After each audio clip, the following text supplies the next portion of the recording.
సమంత రాజ్ నిడుమూరు వివాహం మీద ఆస్ట్రాలజర్ వేణుస్వామి స్పందించారు.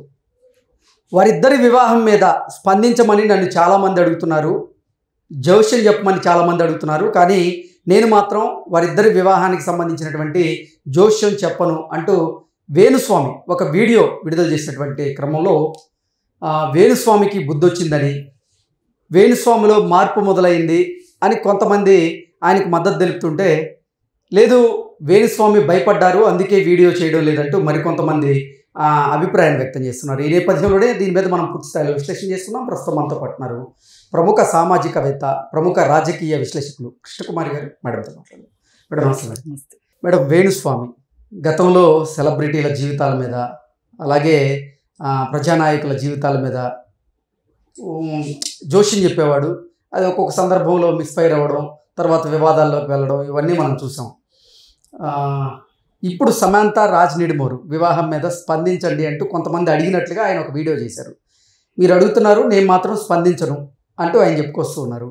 దాని ద్వారా వేణుస్వామికి బుద్ధి వచ్చిందని కొందరు, లేదు వేణుస్వామి భయపడారని ఇంకొందరు, వేణుస్వామిలో మార్పు మొదలైందని ఇంకొందరు, ఇలా వారి అభిప్రాయాలు వ్యక్తం చేస్తున్నారు. ఎలా చూడొచ్చు అంటారు దీన్ని? అదే అంటారు కదా, దెబ్బకి దెయ్యం దిగిందని. అట్లా పోయినసారి నాగ చైతన్య శోభిత వివాహం తర్వాత చేసిన కామెంట్స్ గురించి మహిళా కమిషను నోటీస్ ఇచ్చింది. ఇస్తే ఆ నోటీస్ని ఛాలెంజ్ చేసి ఉంటారు కదా, రకరకాల వాళ్ళు ఉంటారు కదా పాలిటిక్స్లో. అట్లాగే ఒకళ్ళు ఈయనకి అసలు మహిళా కమిషన్కి నోటీస్ ఇచ్చే హక్కు లేదు అని చెప్పి వత్తాసు బలికి హైకోర్టులో కేసు వేయించారు. కేసు వేయిస్తే హైకోర్టు డైరెక్షన్ ఇచ్చింది, లేదు ఖచ్చితంగా మహిళా కమిషన్కి ఆ హక్కు ఉంది అని చెప్పి. అయితే అప్పుడు మహిళా కమిషన్ నోటీస్ ఇచ్చింది. నోటీస్ ఇస్తే వెళ్ళి చెప్పొచ్చాడు అన్నమాట, నేను ఇంకెప్పుడు ఇట్లా చేయను అని చెప్పి. వ్యక్తిగత జీవితాల గురించి నేను మాట్లాడను, పైగా ఎంత సెలబ్రిటీలు అయినప్పటికీ కూడా నేను బయట మాట్లాడను, అడిగితే తప్పితే చెప్పను, ఇలా వివరణ ఇచ్చుకుని వచ్చాడు. వచ్చిన దగ్గర నుంచి కొంచెం ఎక్కడ మనిషి కనిపించట్లా. అయితే ఆ తర్వాత ఇంకొక గమ్మత్తు ఏం జరిగిందంటే, ఈయన అందరికి ఏం చెప్పుకుంటాడు, అదేంటది కామాఖ్య దేవాలయంలో నేను పూజలు చేస్తాను అది ఇది అని చెప్పి చెప్పుకుంటా ఉంటాడు. అసలు అక్కడ తానే ప్రధాన అర్చకుడు అన్నంత లెవెల్లో బిల్డప్ ఇస్తాడు. అలా చెప్తా ఉంటాడు కదా.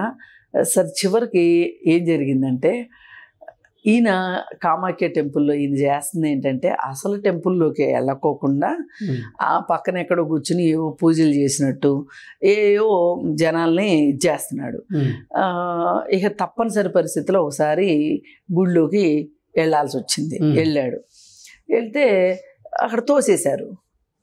అలాగే ఇక్కడ మీడియా వాళ్ళు అక్కడ ప్రధాన అర్చకుడిని ఫోన్ చేసి అడిగారు, ఏమండి ఇట్లా వేణుస్వామి అని వస్తూ ఉంటారు, ఆయన మీ దగ్గర పూజలు చేస్తున్నానని చెప్తా ఉంటారు, సెలబ్రిటీలుకి పూజలు ఆలయంలో వామాచార పద్ధతిలో పూజలు చేయొచ్చా లేదా ఏంటి, అసలు మీ పద్ధతి ఏంటి, మీ విధానం ఏంటి అని అడిగితే, అసలు వేణుస్వామి చెప్పిన దానికి, మనందరికి ఓదరగొట్టిన దానికి, మార్కెట్ చేసుకున్న దానికి, ఆయనకైనా ఆర్టిఫిషియల్ బిల్డప్ ఇచ్చుకున్న దానికి అన్నిటికీ ఒక్క వేటు పడినట్టు ఆ ప్రధాన ఎవరి వేణుస్వామి అని అడిగారు.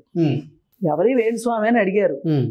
అడిగిందే కాకుండా అక్కడ ఉన్న వాళ్ళతో నెట్టేయించారు, ప్రశ్నించారు కూడా. మీరు ఎలా ఇలా ఈ రకమైనటువంటి పూజల్ని ప్రమోట్ చేస్తారు, మా ఆలయం పేరు చెప్పి మీరు ఇలా మార్కెట్ చేసుకుంటారు, ఈ చెట్టు పేరు చెప్పి ఊరి పేరు చెప్పి కాయలు అమ్ముకున్నట్లు చేసినందుకు గాను అది కూడా ఒక రకంగా పెద్ద దెబ్బ తగిలింది.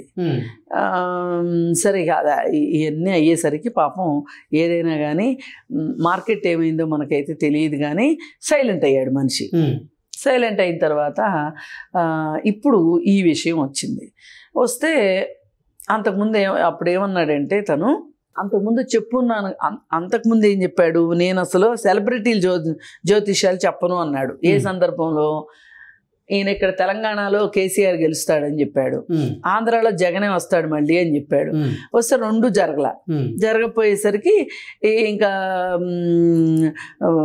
సిగ్గుబుద్ధి వచ్చిందో ఏమో కానీ మొత్తానికి నేను చెప్పను అన్నాడు.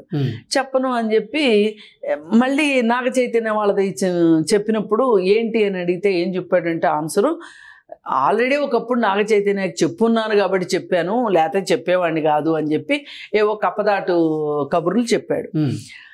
అయితే అసలు విషయానికి వస్తే, సరే ఇవన్నీ జరిగినాయి. ఈ సెనారియోలో ఏం చెప్పాడు, నన్ను చాలామంది అడుగుతున్నారు స్పందించండి స్పందించండి అని అడుగుతున్నారు, నేను స్పందించదలుచుకోలేదు అని చెప్పాడు. ఈయన ఎందుకు స్పందించట్లేదు అంటే, అక్కడ ఉమెన్ కమిషన్లో ఈయన రాసిచ్చి వచ్చాడు. ఓకే, అందుకోసం చెప్పట్లే. రీజన్ ఏదన్నా కానివ్వండి, చెప్పట్లేదు కదా. అసలు నిజంగా అతని అభిమానులు కానీ లేదంటే సమంత అభిమానులు కానీ అడిగినట్లుగా ఎవరికి తెలియదు, కానీ ఆయన మాత్రం వీడియో చేశారు. ఆయన ఎందుకు చేశాడంటే, సందట్లో సడేని ఇప్పుడు ఈ మామూలు అప్పుడు వీడియో చేసి పెట్టారనుకోండి, ఎవరు చూస్తారు? ఈ టైంలో సమంత గురించి ఏమన్నా వ్యాఖ్యానించాడేమోనని చెప్పి చూస్తారు. ఆ చూసినప్పుడు ఓ నేను ఇంకా మార్కెట్లో ఉన్నాను, నాకు ఇంకా ఇప్పుడు ఒక్కొక్కసారి ఏమైపోద్ది అంటే, వయసు మళ్ళిన మగవాళ్ళు ఒక పడుచు పిల్లల్ని వెంట పెట్టుకుని తిరుగుతూ ఉంటారు. ఎందుకు అంటే, ఓ ఈయన ఇంకా మార్కెట్లో ఉన్నాడు అని అనిపించుకోవటానికి, అంటే లైమ్ లైట్లో ఉన్నాడు అనిపించుకోవటానికి చేస్తుంటారు అట్లా ఈయన కూడా ఏంటి అంటే, నేను ఇంకా లైమ్ లైట్లోనే ఉన్నాను, జ్యోతిష్యాలు చెప్తున్నాను, కానీ వీళ్ళ జ్యోతిష్యమే చెప్పను కానీ మిగతా వాళ్ళ జ్యోతిష్యాలు చెప్తాను అని చెప్పి అన్నాడు. నేనున్నాను, నేను విన్నాను, నేను కన్నాను, నాకు దివ్య దృష్టి ఉంది, అన్నీ చెప్తా ఉంటాడు. అయితే మనం ఇక్కడ మాట్లాడుకోవాల్సింది ఏంటంటే, ఈ సందర్భంగా అసలు జ్యోతిష్యం అనేది టూ పర్సనల్. అవును, అసలు ఇంట్లో వాళ్ళతో కూడా డిస్కస్ చేయకూడదు అంటారు. వ్యక్తిగతం. ఇప్పుడు వ్యక్తిగత గోప్యత. నేనున్నాను, మీరు జ్యోతిష్యాలు చెప్తారని చెప్పి వచ్చాను, మీరు నాకు జ్యోతిష్యం చెప్పారో చెప్పలేదో ఏమైందో ఏంటో అనవసరం, అది అక్కడతోటి క్లోజ్ అయిపోవాలి. నాకు ఇష్టమైతే నేను చెప్పుకోవచ్చు కానీ మీరు చెప్పడానికి వీల్లేదు. ఎగ్జాక్ట్లీ. మీ వ్యక్తిగత సమాచారాన్ని అసలు నేను ఎలా బయటకు చెప్తాను? చెప్పకూడదు. ఇది వ్యక్తిగత గోప్యతకు సంబంధించిన విషయం. ఈ విషయంలో వేణుస్వామి ఎన్నో తప్పులు చేశాడు. ఇప్పుడు ఈ జ్యోతిష్యం ఎట్లాంటిదో కౌన్సిలింగ్ కూడా అట్లాంటిదే. కౌన్సిలింగ్లో మేము ఎట్టి పరిస్థితుల్లోనూ చెప్పకూడదు ఎవ్వరికి. ఒకవేళ మా క్లయింటు మా ఇంట్లో వాళ్ళకి కూడా చెప్పకూడదు అందనుకోండి, చెప్పకూడదు. ఎగ్జాక్ట్లీ. అది కాన్ఫిడెన్షియాలిటీ, అది ఒక కోర్ రూల్ కాన్ఫిడెన్షియాలిటీ అనేది కౌన్సిలింగ్కి. అట్లాగే జ్యోతిష్యంలో కూడా ఒక భర్త జ్యోతిష్యం నువ్వు చూసావు, అతను చనిపోతాడని నీకున్న నాలెడ్జ్ ప్రకారం అనిపించింది, భార్యతో కూడా చెప్పకూడదు. ఇవన్నీ నేనేదో జ్యోతిష్యాలను నమ్మి చెప్తున్నానని కాదు, నేను నమ్ముతానా లేదా అనేది అప్రస్తుతం. ఇక్కడ పాయింట్ ఏంటంటే, ఒక జ్యోతిష్కుడికి వేరొకరి వ్యక్తిగత సమాచారాన్ని బయటికి చెప్పేటువంటి హక్కు లేదు. ఆ స్కోప్ ఏంటి అనేది గనక మనం చూసుకుంటే గనక వేణుస్వామికి ఆ స్కోప్, వేణుస్వామే కాదు ఎవ్వరికి కూడా ఆ స్కోప్ లేదు, చెప్పటానికి వీలు లేదు. కాకపోతే ఈ మధ్యకాలంలో వచ్చిన ఒడిదుడుకులకి ఆయన మార్కెట్ ఏదో కాస్త డల్ అయింది. అందుకోసం ఏంటంటే ఆయన నేను ఇంకా ఫీల్డ్లోనే ఉన్నాను.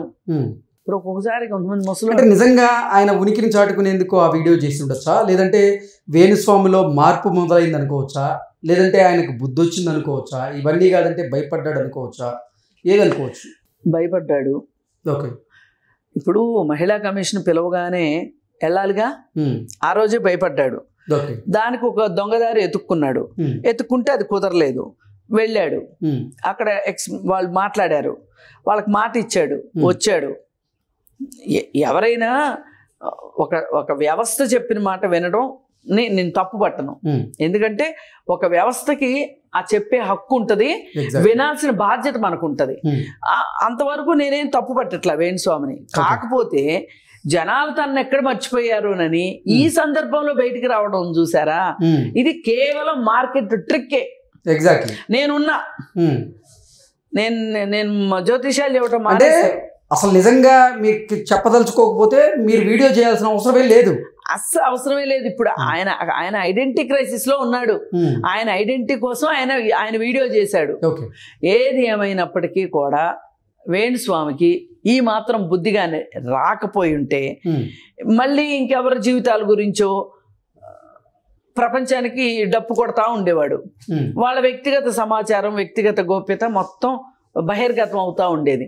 ఎంత సెలబ్రిటీ అయినా వాళ్ళకు పర్సనల్ లైఫ్ ఉండదా అండి? ఉంటుందా ఉండదా? ఉంటుంది. ఇప్పుడు మామూలు మనుషులకి మనకు ఒక పర్సనల్ లైఫ్ ఉంటుంది, అలాగే సెలబ్రిటీలకు కూడా ఉంటుంది. వాళ్ళ రైట్ అది. సామాన్యులకైనా సెలబ్రిటీలకైనా ప్రజా ప్రతినిధులకైనా వారి వ్యక్తిగత జీవితం వారికి ఉంటుంది. ఆ వ్యక్తిగత జీవితంలోకి చొచ్చుకుని వెళ్ళిపోయి కొంతమంది మీడియా వాళ్ళు చేసినట్టే చేయటం, ఈయన కూడా చేయటం అనేది అసలు క్షమించే విషయం కాదు. పైగా ఇదంతా ఏంటంటే తన మార్కెట్ కోసం, మార్కెట్ గ్రోత్ కోసం, ఒక స్కోప్ కోసం చేసుకునే పనులు తప్పితే నేను వాళ్ళకి చేశాను, ఎవరికి రష్మికకి చేశాను చెప్పకూడదు. అసలు రష్మిక ఆ విషయంలో కేసు వేయొచ్చు. చెప్పడం ఏంటి మేడం, అసలు సోషల్ మీడియాలో ఫోటోలని వీడియోలను కూడా పోస్ట్ చేశాడు. ఇది ఎంత నేరం ఇది అసలు ఒక రకంగా. ఈ దేశంలో కాబట్టి ఇట్లాంటి ఎన్ని సాగుతున్నాయి, కానీ వేరే దేశంలో అయితే కనుక సూ చేసి పారేసేవాళ్ళు. ఇప్పుడు ఒక డాక్టర్ దగ్గరికి వెళ్తారు, ఆ డాక్టరు ఇన్ఫర్మేషను ఫ్యామిలీ మెంబర్స్కి చెప్పాల్సిన అవసరం ఉంటుంది, చెప్తారు. కానీ జ్యోతిష్యాలు అట్లా కాదు. డాక్టర్ ఎందుకు చెప్తాడు అంటే వాళ్ళకి తీసుకోవాల్సిన జాగ్రత్తలు, వాళ్ళు ఏదైనా ఆపరేషన్కి సిద్ధం అవ్వాలి అంటే కనుక వాళ్ళని ప్రిపేర్ చేయటం కోసం, డబ్బులు సమకూర్చుకోవటం కోసం, వాళ్ళని ఎలా చూసుకోవాలి అనే దానికోసం అని చెప్పి వాళ్ళు డిస్కస్ చేస్తారు, ఫ్యామిలీతో డిస్కస్ చేస్తారు. కానీ జ్యోతిష్యం ఫ్యామిలీ మెంబర్స్తో కూడా డిస్కస్ చేయరు. అట్లా కాకుండా ఈయన తీసుకుని వచ్చేసేసి సోషల్ మీడియాలో నడి రోడ్లో నడి బజార్లో పెట్టేశాడు జాతకాలు. ఇది కరెక్ట్ కాదు. ఇప్పటికైనా బుద్ధి వచ్చినందుకు వేణుస్వామికి తన బాధ్యత ఏంటో తెలిసి వచ్చింది. చట్టాలు చేసే పని ఇదే. బాధ్యత లేని వాళ్ళకి బాధ్యత నేర్పిస్తుంది చట్టం సరిగా పనిచేస్తే. బుద్ధి లేని వాళ్ళకి బుద్ధి తీసుకొస్తుంది. అయినా రాలేదు అంటే తీసుకెళ్ళి జైల్లో కూర్చోబెడతారు. Okay madam, thank you so much. Thank you.